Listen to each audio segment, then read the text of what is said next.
va faire avec le nom le plus usuel de l'Esprit Saint, qui est Esprit Saint. Parce que là, on se retrouve avec plusieurs problèmes. Le premier problème, on a déjà évoqué, c'est sûr que le Père n'est pas un verbe, que le Père n'est pas un fils, que le Père n'est pas une image, que le Père n'est pas un don. Alors pour l'amour, c'est un peu plus compliqué, mais en tout cas, le Père n'est pas un produit d'amour, mais le Père est esprit, il est saint, le Fils est esprit, et il est saint.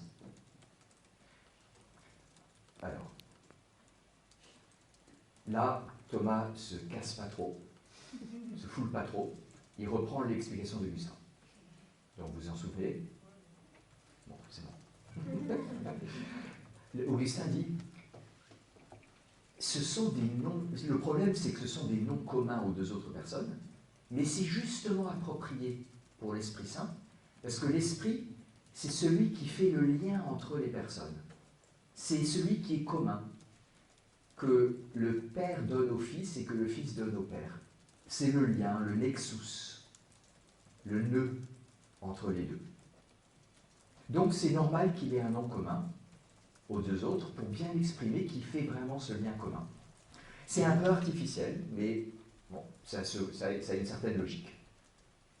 Ça a une certaine logique. Donc on peut dire qu'il mérite à lui tout seul ce qui est destiné au collectif, enfin aux trois. Il est appelé Saint-Esprit alors que les deux autres sont Saint et Esprit, mais lui seul mérite le... Alors, c'est un peu comme je disais à Yolande au départ, lui seul a ça comme nom propre. Et puis c'est les deux noms ensemble. Saint-Esprit, c'est pas que Saint. Les trois peuvent être nommés Saint de la même manière. Les trois peuvent être nommés Esprit de la même manière, mais Saint-Esprit, non. Alors, la première raison, simplement, c'est parce que c'est dans la Bible comme ça. Hein, mais après, pourquoi on explique ça? C'est parce que c'est lui qui le plus exprime le fait qu'il y ait quelque chose en commun. Le Père, c'est la source, le Fils, c'est le produit, l'Esprit, c'est celui qui fait le lien, donc c'est lui qui est le plus commun. Je ne sais pas si je réponds à ta question. Oui, ok. Après, il y a un autre problème avec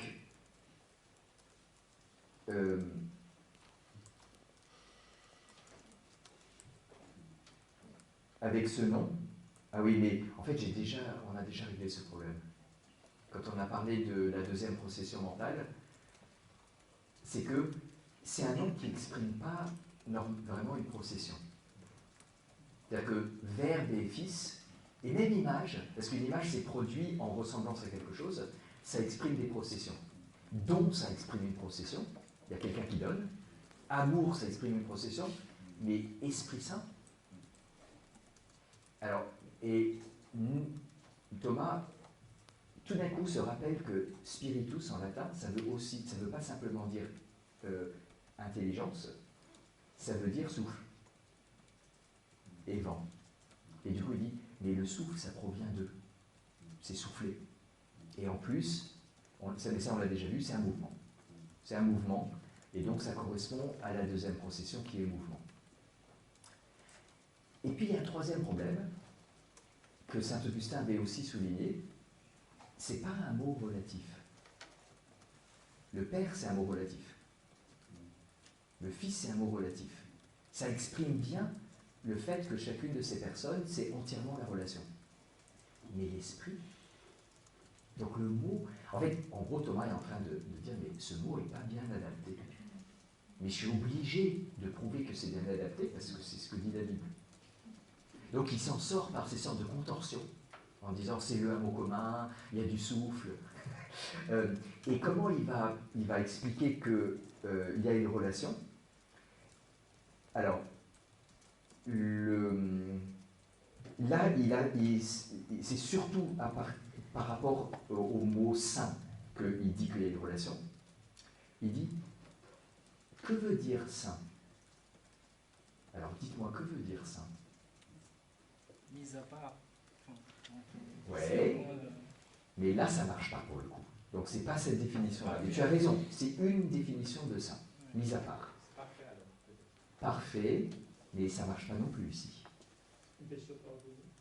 Ah, pécheur pardonné. Alors, le problème, c'est que Dieu ne peut pas être un pécheur pardonné, mais ça commence à s'approcher un peu, parce que qu'est-ce qu'il y a dans un péché pardonné? Il y a une proximité, il y a une relation. En fait, ce que dit Thomas, il dit, la sainteté, c'est d'être ordonné à Dieu, d'être tourné vers Dieu, d'être incliné vers Dieu. Et du coup, comme l'esprit est une personne qui est amour, elle est mouvement vers le Père, mouvement vers le Fils aussi. Donc elle est inclinée et elle incline. Et c'est intéressant parce que ça veut dire que la vraie sainteté, ce n'est pas être mis à part ou être parfait, c'est être incliné vers Dieu. C'est ça la sainteté. Et ça doit nous apprendre que le but de notre vie n'est pas d'être parfait, n'est pas d'être un saint, mais d'être de plus en plus pour Dieu, vers Dieu. On ne réussit jamais, mais c'est ça la question. C'est pas d'être parfait, mais c'est d'être vers Dieu.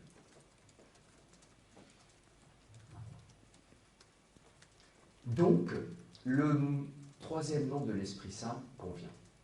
Ouf. Ouf, heureusement qu'on est d'accord avec la Bible.